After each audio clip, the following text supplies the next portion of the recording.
সুপ্রিয় শিক্ষার্থীরা, আশা করছি তোমরা সবাই ভালো আছো। তোমরা সবাই চিন্তার মধ্যে রয়েছো তোমাদের শিক্ষা প্রতিষ্ঠান কখন খুলবেন এবং তোমাদের পরীক্ষা কখন থেকে শুরু হবে। আজকে তোমাদের শিক্ষামন্ত্রী কি বলেছে তোমরা দেখতে পাচ্ছ। শিক্ষা প্রতিষ্ঠান খোলা নিয়ে শিক্ষামন্ত্রী যা বললেন আমি তোমাদের সুন্দর করে স্পষ্ট করে বুঝিয়ে দিচ্ছি মূল পয়েন্টগুলো।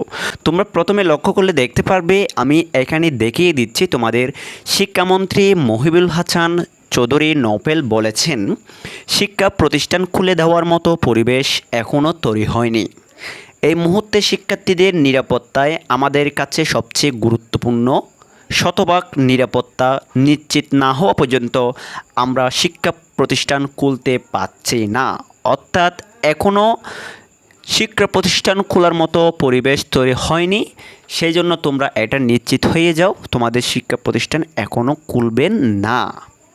আমি আরেকটি গুরুত্বপূর্ণ খবর তোমাদের জানিয়ে দিচ্ছি। তিনি আরও বলেছেন, শিক্ষা প্রতিষ্ঠান খুলে দেওয়ার মতো যদি পরিবেশ তৈরি হয় তাহলে অগ্রাধিকার দেওয়া হবে চলমান এসএসসি পরীক্ষাকে।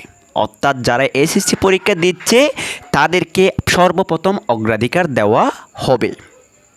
এদিকে শিক্ষা প্রতিষ্ঠান খোলার প্রসঙ্গে সরকারের পক্ষ থেকে বলা হয়েছে, পরিস্থিতি বুঝে শিক্ষা প্রতিষ্ঠান খুলে দেওয়া হবে। অর্থাৎ পরিস্থিতি যদি নিয়ন্ত্রণে আসে তাহলে তোমাদের প্রতিষ্ঠান খুলে দেওয়া হবে, আর যদি পরিস্থিতি যদি ভালো না হয় তাহলে তোমাদের স্কুল, কলেজ, প্রাইমারি স্কুল অনির্দিষ্টকালের জন্য বন্ধ থাকবে।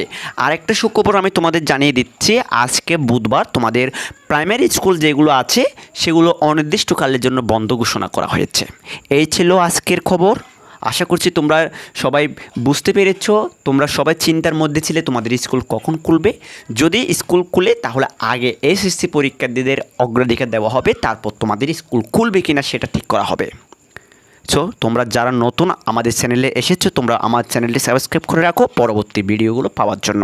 আমি পরবর্তী আপডেটগুলো এই আইডিতে ভিডিও করে আপলোড করব। সবাই ভালো থেকো, সুস্থ থেকো, সবার জন্য শুভকামনা রইল।